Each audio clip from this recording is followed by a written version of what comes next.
3월 월삭입니다. 예수님께서 온 관심은 하나님 나라이셨습니다. 그래서 예수님의 첫 일성도 회개하라, 하나님 나라가 가까이 왔다는 말씀이었고, 예수님의 마지막 말씀도 부활하시고 40일 동안 하나님 나라에 관한 일을 말씀하셨다고 사도행전 1장 3절에 말씀하고 있습니다. 예수님이 이제 3년 공생애를 마치고 드디어 이제 성천하시기 직전 사도들에게 하나님 나라에 대해서 말씀하신 거예요. 이제 성령이 임하게 될 거다. 그러면 너희들이 땅 끝까지 내 증인이 되는데 바로 이 하나님 나라를 전파하라 라고 예수님이 위임하고 가는 이 사도 제자들에게 또 성령으로 인해 탄생할 교회에게 부탁한 것이 하나님 나라를 부탁하고 떠나신 것이다, 이렇게 말할 수 있습니다. 우리가 예수 믿고 성령 받아서 이 땅의 존재의 목적이 하나님 나라를 전파하고 하나님 나라를 확장하고 하나님 나라를 실현하고 또 하나님 나라를 우리 삶에 실제로 누리는 이것이 너무너무 중요하다, 이렇게 말할 수 있죠. 이처럼 우리 주님의 온 관심이 하나님 나라인데 이 하나님 나라를 누려가는데 장애물이 있다는 거예요. 하나님 나라를 누리는데 방해 요소가 있는데 그것은 외부적 어떤 것이 아니라 바로 이 옛사람, 자기, 이 자아가 하나님 나라를 방해하는 최고의 장애물이다라는 것을 먼저 저와 여러분이 인식하는 게 굉장히 중요하다라는 것입니다. 하나님 나라는 하나님이 주관자가 되셔서 주인 되어서 다스리고 통치하는 것이 하나님 나라인데, 하나님이 다스리지 못하게 자기가 주인 되어서 자기 삶을 주장하는 하나님 나라가 아니라 자기 나라를 세우려고 하는 이 자아, 옛사람이 하나님 나라를 세우는 최고의 방해물이다라고 말하는 거죠.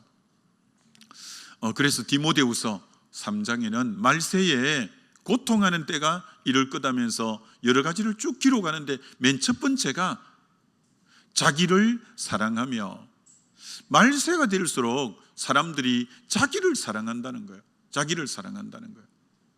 그래서 말세의 사람들의 정상이 철저하게 자기 중심성, 이 죄가 자기 중심성이거든요. 그처럼 자기가 주인 되면 뭘 잃어버리고 상실하느냐면은 하나님 나라를 경험하지 못하는데, 말세에 갈수록 사람들 속에는 자기 중심성이 강하게 드러날 것에 대해서 말씀하고 있다라는 거죠. 그래서 하나님 나라를 실현해 가는 게 아니라 실제로 많은 사람들이 자기 나라를 세우려고 애써가는 그런 모습이라는 거죠. 그래서 자기 주장을 하고 자기 원하는 것을 이루고 자기를 이제 고집하고 자기를 기쁘게 하고 자기를 자랑하고 전부 자기 나라를 세우려고 안달이 된 것이 오늘 세상의 특징이라, 이렇게 말할 수 있다라는 것입니다. 여러분, 야곱이, 창세기에 나오는 야곱이 자기 인생을 바로 앞에서 이렇게 고백한 적이 있어요. 내 나그네 길이 130인데 험악한 세월을 보냈나이다. 자기 인생이 너무 험악했대요. 여러분, 야곱의 인생은 진짜 험악했습니다. 딸 하나 있는 것이 강간을 당하고, 큰아들이 서모 빌라를 통간해서 장자의 그 위등이 탁을하고 초등했는데 장자의 모든 걸 상실하게 되어지고, 둘째 시몬과 셋째 레이가 살인자가 되어서 그렇게 세겜 족속을 다 죽인 살인자가 되고, 넷째 유다가 며느리를 통해서 아기를 낳고 집안이 풍비박산이 되고 야곱의 생애가 얼마나 험악했는지 모릅니다. 왜 야곱이 이렇게 여러분 험악한 인생이 됐는가? 혹 여러분 중에 지금 본인의 인생이 나 좀 험악하다, 내 인생이, 이런 분은 잘 들으셔야 돼요. 왜 이렇게 험악했냐면 그렇게 복중에서 태어나면서부터 쌍태로 태어나면서 형의 발꿈치를 잡고 하여튼 자기가 원하는 건 다 움켜잡는 사람이 야곱이에요. 태어나서도 팥죽 한 그릇에 장자 명분을 움켜잡았고요. 또 형이 받아야 될 축복 기도도 어머니와 공모해서 자기가 축복을 다 받아버렸고요. 외손전 집에 가서 라헬을 움켜잡고 레아를 움켜잡고 빌하와 실바를 13자녀를 얼룩얼룩하고 아롱지고 점 있는 양과 소를 다 움켜잡았습니다. 자기가 움켜잡으려고 했는데 움켜잡히지 않은 게 하나도 없습니다. 그래서 인생이 거부가 되고 잘 나갔어요. 그게 인생인 줄 알았어요. 그게 성공인 줄 알았어요. 그게 출세인 줄 알았어요. 그런데 하나님이 손을 쓰기 시작했어요. 그게 인생이 아니다. 네가 주인 돼서 네 원하는 대로 되는 게 너 성공인 줄 아냐? 그러면서 하나님이 에서가 400명의 군대를 몰고 맞서 오는 거예요. 별 방법을 다 써도 계속 오는 거예요. 결국 야곱이 야복강을 기점으로 해서 그동안 움켜잡았던 모든 것 야복강 너머로 다 보내버립니다. 그리고 이렇게 한마디로 고백합니다. 나만 홀로 남았더니 자기 인생에 붙잡았던 것, 거머잡았던 것, 그동안 소유했던 것 다 넘겨버립니다. 죽음의 그림자가 짙게 들이오는데 그게 무슨 소용이 있어요? 그렇게 움켜잡았던 게 죽음의 그림자가 올 때 아무 힘이 안 된다는 걸 그때서 깨달은 거예요. 다 그래서 야복강 너머로 보내고 이제 아무것도 소유한 게 없어요. 하나님은 만나 주실 때 그때 만나 주셔요. 그때 마음이 심령이 가난한 그때 하나님이 그 밤에 찾아오셔서 야곱과 씨름을 하게 되죠. 여러분, 씨름처럼 몸과 몸이 맞대어져서 서로의 숨소리 씩씩거리는 걸 들으면서 땀을 삐질삐질 흘리면서 상대의 땀 냄새도 맡으면서 그렇게 친밀한 것이 씨름이에요. 그동안 그렇게 하나님을 멀리했던 거, 그가 정말 그 밤에 그렇게 하나님과 친밀하며 가까이 한 거예요. 그동안 멀리했던 하나님을 진짜 자기가 이제 정신 차리고 보니까 붙잡아야 될 뿐이라는 걸 이제 아는 거예요. 그때서 나를 축복하실 이가 하나님이라고 고백하게 되는 거예요. 그래서 하나님은 축복하기 이전에 그동안 자기 힘으로 살아온 힘을 바치는 한도배를 탁 쳐버려서 그때부터 다리를 쩔룩거리면서 다니는 자기 힘을 못 쓰게 한도배를 쳐버려요. 너 힘으로 살면 안 돼. 너 힘으로 사는 게 되는 것처럼 보여도 아무것도 없어지잖아. 그러면서 한도배를 치고 이름을 바꾸는데 야곱을 이스라엘로 바꾸는데 성경에는 이스라엘을 하나님과 겨루어 이겼다 이렇게 번역하지만 히브리식 번역은 이제부터 하나님이 다스린다, 하나님이 통치한다 이런 뜻이에요. 너 지금까지 너 인생 너가 주인 되어 다스리고 네가 통치했지. 그 결과 아무것도 남는 거 없지. 내가 이제부터 너 다스리마, 내가 이제부터 너 통치하마. 그게 하나님 나라거든요. 하나님이 다스리고 통치하는 것이. 야복강 너머가 가나안 땅이에요. 너 내가 주는 가나안 땅에 들어가기 전에 한도배를 치면서 너 자기로 살려고 하는 힘 빼야 돼. 그러면서 너 십자가를 경험해야 돼. 너 자기의 무너짐, 자기의 내려놓음을 온전히 경험해야 돼. 새로운 삶의 시작이 야곱이 이스라엘이 되려면 자기 힘을 꺾어야 돼요. 그리고 자기 죽음 모든 것 다 내려놓았잖아요. 자기 내려놓음을 경험해야 돼요. 철저하게 십자가를 경험해야 돼요. 그래서 주님이 주인 되어 주심으로 드디어 새로운 삶의 시작, 하나님 나라의 시작이 야곱에게 이루어져 가므로 그때부터 야곱은 바로를 축복해요. 손자 므낫세와 에브라임을 축복해요. 그리고 죽기 전에 12아들을 축복해요. 그렇게 남의 축복을 빼앗을 때는 그가 복된 것 같았지만 다 빈털터리고 복이 아니었지만 자기 힘을 빼고 자기 죽음을 선포하고 자기 내려놓음을 선포하고 주님의 다스림과 통치 아래에 있을 때 그는 축복하는 자로서의 삶이 계속 되어지고 하나님 나라로서의 삶이 형통한 삶이 그의 삶에 있어진 것을 보게 되는 거죠. 이 삶을 여러분 기대해도 좋아요. 그럼 기대하려면 주님이 여러분의 주인 되셔서 여러분을 다스리고 통치하는 사물이 될 때 이 사물은 기대감이 있는 거죠. 근데 오늘 그리스도인 중에 정말 많은 분들이 예수님을 원하는데 어느 정도만 예수님을 원하느냐. 누가복음 17장에 10명의 나병 환자가 예수님을 그렇게 간절히 찾았어요. 왜? 나병에서 벗어나야 되니까, 이 천형에서 벗어나야 되니까, 이 불치의 병에서 벗어날 수 있는 길은 예수밖에 없으니까 그렇게 10명이 고함 지르며 주님을 찾았어요. 주님이 불쌍히 여기셔서 너희 몸을 제사장에게 보이라. 그래서 믿음으로 갔다가 모두가 나병에서 고침받고 나음을 입었어요. 예수님은 그들의 문제를 해결해 주었어요. 예수님은 그들의 피로를 채워 주었어요. 그런 예수를 뭐라고 하냐면 구주, 세이비어, 구세주라고 해요. 그들은 예수님을 자기들 문제에서 해결해 주는 구세주로, 자기의 피로를 채워주는 구세주로 주님을 만났고 주님을 원했어요.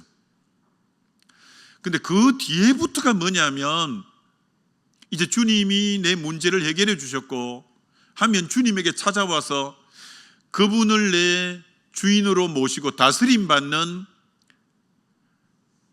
구주가 아니라 나의 이제 주님으로, 나의 키리오스, 나의 로드, 주님으로 주님을 고백해야 되는데 그들은 예수를 구주로만 고백하고 문제 해결받고는 10명 중에 1명 빼고 다 떠나가 버렸어요. 사마리아인 1명만 와서 나의 문제를 해결해 주셨을 뿐 아니라 나의 주인으로 이제 주님을 모시겠다고 할 때 너에게 구원이 임하고 주님이 그를 다스려 주므로 육신의 문제뿐 아니라 영혼의 문제까지 하나님 나라가 그에게 이루어지는 삶을 살게 되지만 9명은 문제 해결은 예수를 구주로는 받아들였기 때문에 해결은 받았지만 그 뒤부터 다시 자기가 주인 되어 삶으로 하나님 나라를 실제로 주러 오신 주님이 궁극적으로 우리에게 주시려고 하는 것은 하나님 나라인데 하나님 나라는 받지 못한 자들이죠. 오늘 얼마나 많은 그리스도인들이 교회에 나오시고 그렇게 매달리고 구하는데 안타깝게도 예수를 구주로만 구하는 분들이 너무 많다는 거예요. 주님, 내 이 문제 해결해 주세요. 이 피로 채워주세요. 근데 실제로 그 문제를 해결해 주면 주님을 나의 주인으로 모셔서 주님, 내 전인격이 주님에게 다스림 받기를 원합니다. 통치받기를 원합니다.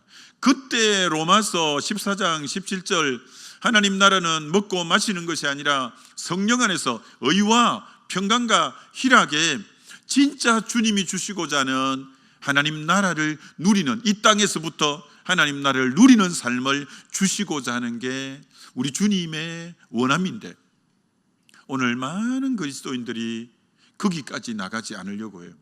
구주로만 주님을 원하고 주인으로는 그분을 인정해 드리지 않는 하나님 나라가 실제가 안 되는 그리스도인이 너무 많은 거예요. 히스기야도 마찬가지예요. 아수르 사네립이 랍세게를 장군으로 앞세워서 18만 5천 명이 남유라를 쳐들어왔어요. 정말 여인이 해산을 할 힘이 없을 정도로 잉태했지만 그들을 대적할 힘이 없었어요. 금식하고 울며 하나님께 기도했을 때 하나님이 18만 5천 명을 정말 진멸시켜서 대성을 거두고 위기에서 구주가 되어 주었어요. 그런데 또 인생에 큰 난제가 찾아왔는데 죽을 병이 들었어요. 히스기야가 벽을 향하여 울며 기도했을 때 내가 너 기도를 들었고 너 눈물을 보았다면서 그의 생명을 15년이나 연장해 주고 그 질고에서 건져 주었어요. 그렇게 주님이 자기 문제를 해결해 주는 구주가 되었다면 이제는 그분을 내 인생의 주인으로 모시고 왕으로 모시고 그분에게 철저히 다스림 받는다면 얼마나 나라가 평안하고 자기의 삶이 복되었겠어요. 근데 히스기야가 그 문제에서 해결받고 나서 신바벨론 사신들이 찾아왔을 때 내 탕고까지 열어서 자기 나라 기중한 걸 다 속을 다 오픈한 거예요. 왜? 신흥 바벨론이 그때 이제 한참 뜨고 국제 정세 속에 강대국의 제일 강대국으로 오르고 있는 때예요. 그 나라와 잘 관계를 맺어야 나라가 평안하다고 생각한 거예요. 그렇게 주님이 하나님이 구주가 되어 주셨는데 그러면 하나님을 주인으로 모시고 살면 바벨론이고 누구도 손 못 댈 건데 바벨론을 주인으로 삼았을 때 하나님이 너무 화가 나서 너가 보여준 모든 것이 다 그 나라에 빼앗겨 갈 것이고 너의 후손이 그 나라 종이 된다고 다 종이 된 거예요. 종이 된 거예요. 바벨론에 포로로 잡혀가게 되는 거죠.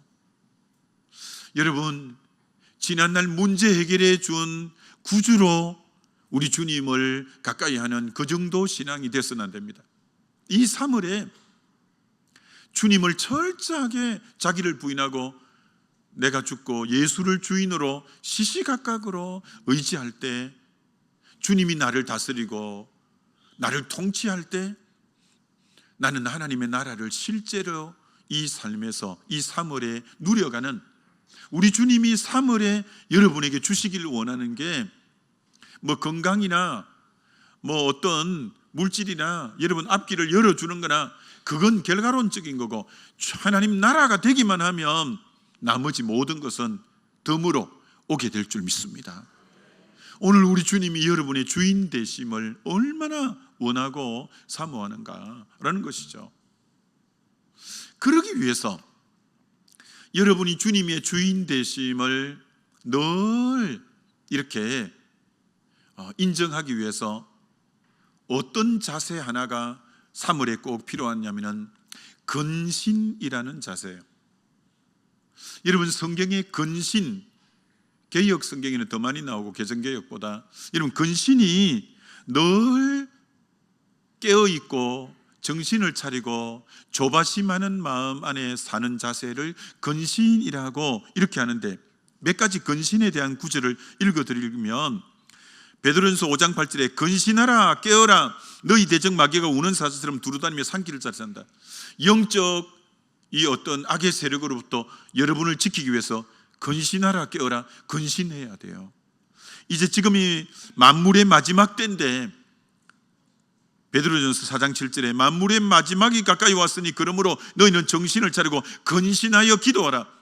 이 마지막 때 우리가 취해야 될 자세가 근신하여 기도하는 거예요. 근신하고 기도하는 거예요. 그리고 하나님이 우리에게 주시는 마음은 디모데후서 1장 7절에 두려워하는 마음이 아니요 능력과 사랑과 근신하는 마음이라고 개역 성경이 그렇게 말해요. 근신하는 마음, 늘 깨어있는 마음. 성도들의 마음이 근신의 마음을 가지고 있는 마음을 푹 풀어놓으면 안 돼요.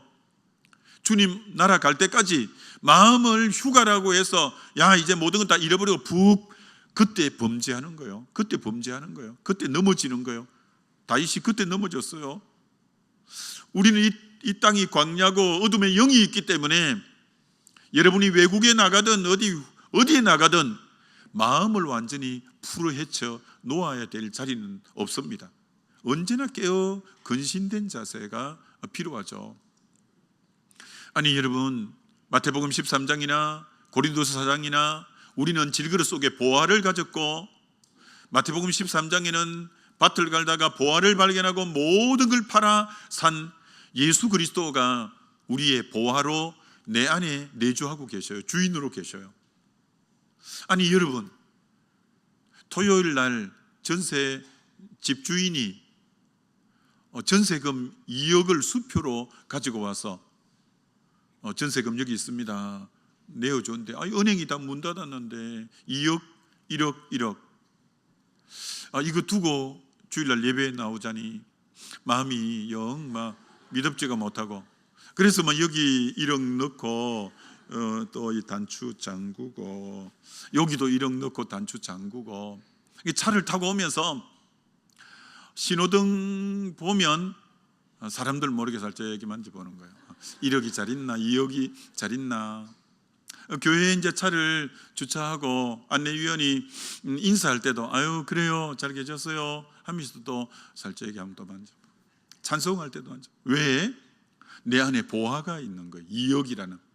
근데 예수 그리스도는 2억의 보화보다도 몇십 배, 몇천 배 너무 귀한 분인데, 여러분 안에 너무나 귀한 보화가 계신데 무관심한 거예요. 깨어 근신해서 그분에게 마음을 두고 있지 않는 거예요. 근신이란 내 안에 계신 보화이신 주님에게 늘 깨어서 주님이 내 주인 지금 되어주고 계신가, 내가 그분의 이름을 부르며 그분을 주인으로 인정하고 계신가, 늘 조바심 많은 마음으로 근신하는 자세가 필요해요. 여러분, 다윗의 삶을 어제 쭉 살펴보면서 골리앗을 이긴 장이 사무엘상 17장인데 19장에 왕이 정신이 아프고 몸이 아프다고 해서 수금을 타러 오라 해서 다윗이 수금을 타는데 단창 두 번이 자기 앞에, 자기를 수금 왕 옆에서 수금을 탔으니까 거리가 바로 옆에예요. 근데 사울 왕이 단창을 빼어서 던지는 거예요. 죽을 뻔했어요. 두 번이나. 여러분, 지금 17장의 골리앗을 이겨서 승리감이 도취가 되어 있는데, 그때 만약에 다윗이 승리감이 자기를 도취해서 마음이 둔해지게 했다면 단창이 날아왔을 때 죽었을 거예요. 다윗은 승리감에 도취되어 있지 않고 그 시간에도 깨어 있으므로 단창을 두 번이나 피하고 죽을 위기를 모면했어요.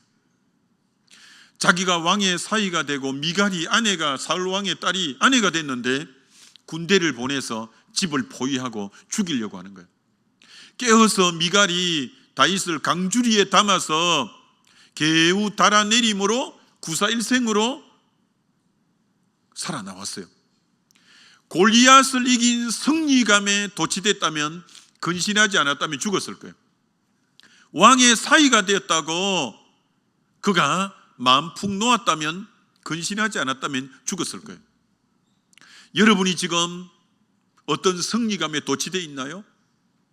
여러분이 어떤 지금 안정된 자리, 난 왕의 사위가 됐다, 정말 출세할 만큼 했다, 마음 풀어놓고 있나요? 그때 창이 날아올 시간이요, 그때 대적이 찾아오는 시간이에요.